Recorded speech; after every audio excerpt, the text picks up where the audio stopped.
안녕하세요. 여러분. 자, 이제 마지막 강의입니다. 생명과학고 마지막 강의. 자, 쌤도 고생했고, 이거 듣는 여러분들도 고생 많이 했습니다.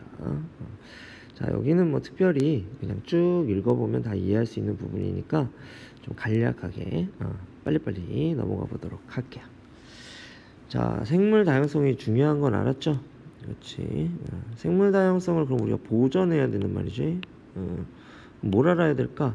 그렇지. 왜 감소하는지, 감소 이유를 알아야지 우리가 보존할 수 있을 거 아니야. 그렇죠? 그래서 그거에 대해서 한번 해보도록 하겠습니다. 자, 생물 다양성의 감소 이유. 첫 번째, 외래종 도입. 두 번째, 서식지 파괴와 단편화. 세 번째, 남획. 이렇게 세 가지가 있습니다. 먼저 외래종 도입. 외래종은 뭐야? 외래종은 현재 생태계에 없는 타 생태계에 존재하던 놈이 이쪽 생태계에 들어오면서 이쪽 생태계의 평형을 파괴하거나 영향을 미치는 걸 얘기하는 거지. 현대 사회로 들어오면서 운송수단이 발달했고, 그 다음에 이렇게 왔다 갔다 하는 사람들도 많아지고, 이렇기 때문에 외래종 도입이 굉장히 증가했습니다.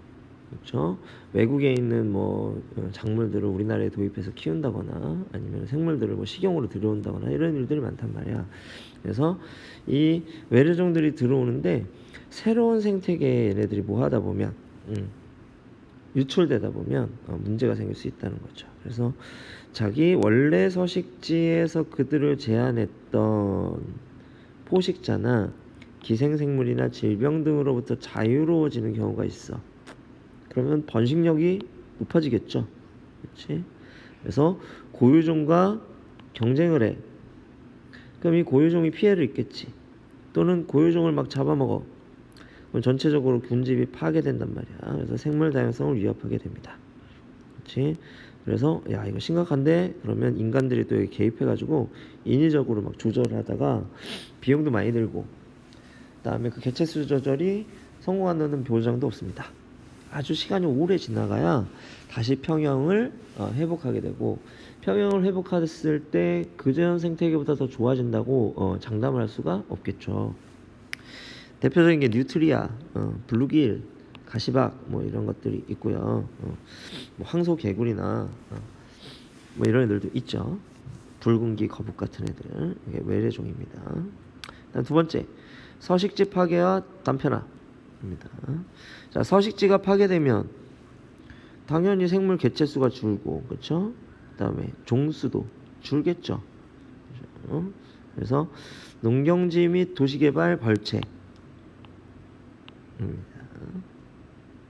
그렇죠? 그래서 이런 걸로 서식지가 파괴되고, 그 다음에 도로 같은 걸 놓게 되면 서식지가 쪼개지죠. 이런 걸 우리가 뭐라 그래? 단편화. 그렇죠? 그러면 생존에 필요한 자원을 얻기 어려워지고요. 그 다음에 서로 왕래가 불가능하니까 단편화된 곳에서만 교배가 일어나 유전적 다양성이 감소할 수 있단 말이야. 그렇죠? 이런 것들이 문제가 된다.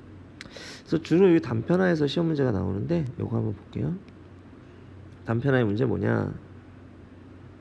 자, 대부분의 생물은 서식지에 내부에 서식합니다. 그렇지? 그러면 여기 서식지가 가로 1km, 세로 1km야.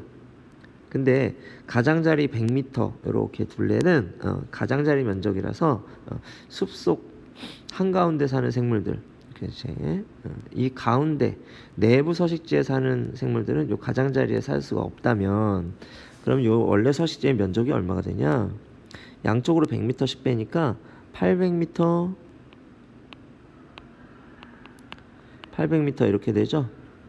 그러면 64만 제곱미터가 됩니다. 만 제곱미터가 1헥타르예요. 그러니까 이거는 64 헥타르가 되는 거겠죠. 그렇지? 그런데 여기 도로가 생기고 철로가 이렇게 생겼단 말이야. 그래서 서식지가 4개로 쪼개졌어. 그렇죠? 그러면 요 면적이 얼마로 줄어드냐 해보면 오른쪽에 100m 줄죠. 그렇죠? 왼쪽에 또 100m 줄죠. 이 도로를 10m라고 한다면 미터로 간다면 오른쪽 조각으로 네 조각 중에 오른쪽 조각으로 5m를 파고 들어가겠지. 합이 205m가 줄어요. 그치? 전체 얼마 중에서 절반 딱 나누면 250m잖아. 아니 500m잖아. 그렇죠? 요 절반이 얼마인데 500m인데 500m 중에서 오른쪽 100m, 왼쪽 100m, 도로 5m 이렇게 줄어든단 말이야. 그럼 얼마가 없어져? 205m가 없어집니다. 그러면 295m가 남겠죠. 그렇지. 그러니까 여기 면적은 어떻게 되냐면 295m 곱하기 295m가 돼요. 이렇게. 그렇지. 그러면 약 87000 87,000 제곱미터 정도 나온다. 그럼 8.7 헥타르겠죠. 그렇지. 이 8.7 헥타르가 몇 개? 4개. 그래서 원래는 아래 좀 볼게요. 원래 얼마였는데 64 헥타르였는데 그렇죠? 4개로 쪼개고 나서 얼마가 됐어? 34.8이 줄었어. 실제로 도로나 철도로 인해서 줄어든 면적은 크지 않아요. 얼마야? 폭이 10m니까 줄어든 면적은 크지 않아. 하지만 내부 서식지 면적은 어떻게 돼? 거의 절반 가까이 줄어들게 되죠. 그러니까 이 내부에 사는 생물들은 매우 큰 피해를 입게 됩니다. 더군다나 이쪽에 있는 애하고 이쪽에 있는 애하고 서로 왔다 갔다 못하죠. 그렇죠? 그러면 얘네들이 번식에도 큰 제한을 받게 되는 거죠. 그렇죠? 그래서 여기 밑에 보면 실제로 감소하는 면적이 적어도 그렇죠? 가장자리의 길이와 면적이 늘어나 그렇죠? 깊은 숲속에 살아가는 생명은 서식지가 절반 가까이 줄어들게 된다 라고 하는 겁니다. 그런데 오히려 가장자리 서식은 가장자리에서 서식하는 종은 오히려 뭐 할 수 있어? 개체수가 증가할 수도 있겠죠. 그렇지?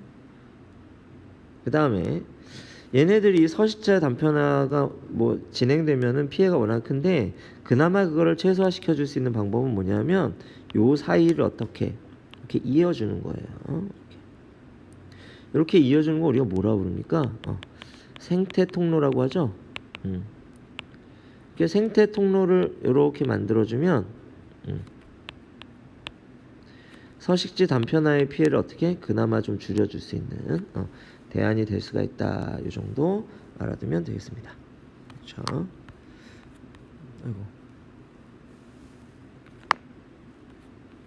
어디 갔지? 자, 관련 문제 한번 풀어보도록 할게요. 문제.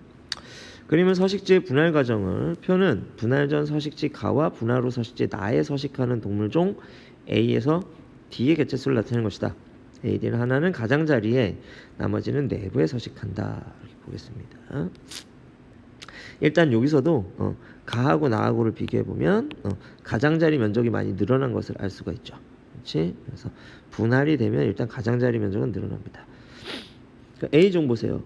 개체수가 늘었네요. 그렇죠? 그럼 얘는 어디에 서식하는 종? 가장자리에 서식하는 종이구나. 나머지는 다 줄었죠?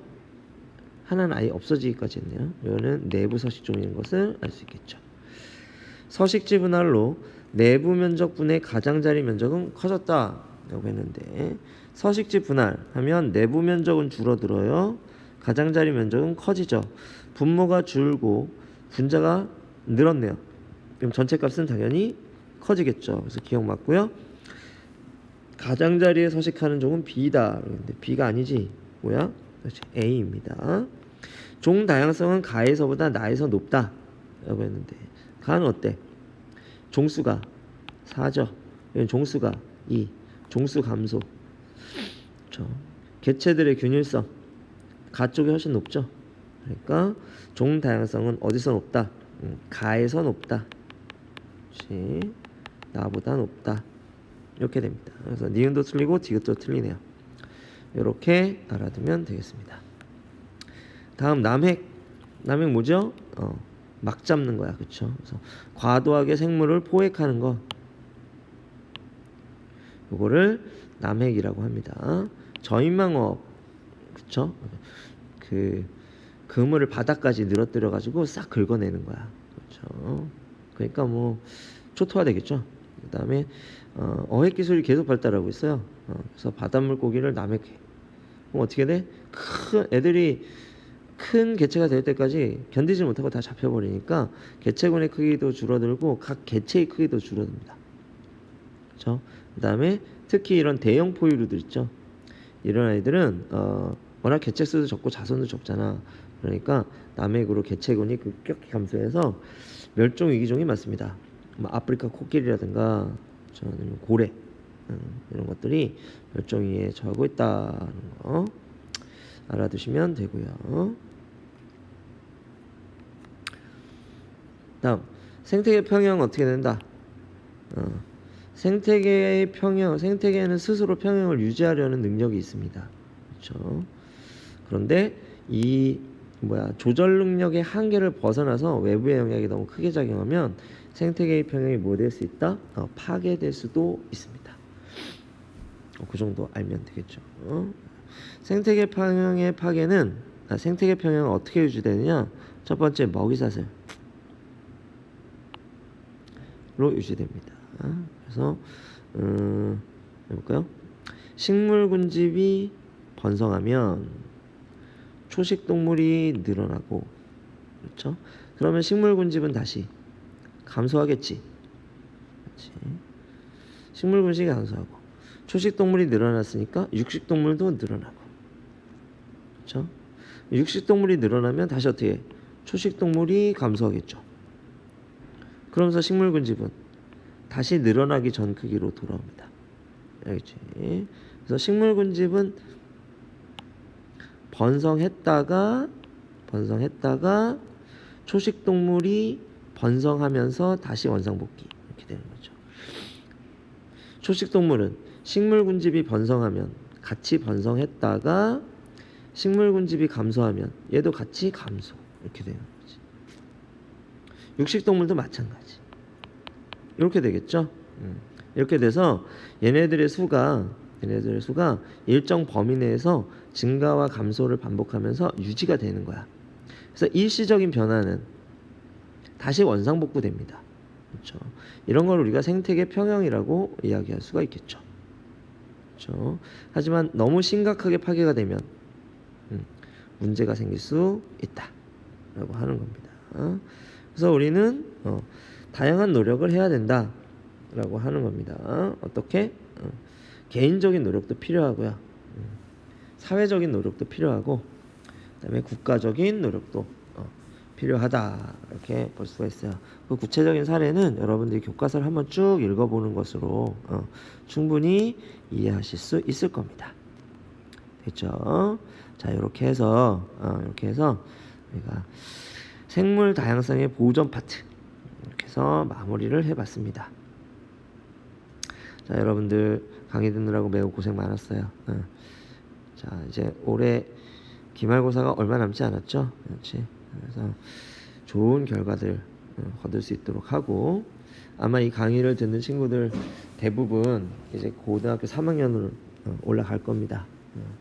힘든 기간이지만 여러분들이 그 힘든 기간들을 이겨내는 만큼 여러분들이 또 성장하고 또 인생을 살아갈 수 있는 아주 좋은 능력들도 배우고 의미 있는 시간들도 될 수 있을 겁니다. 여러분들이 긍정적으로 생각하고 한번 멋지게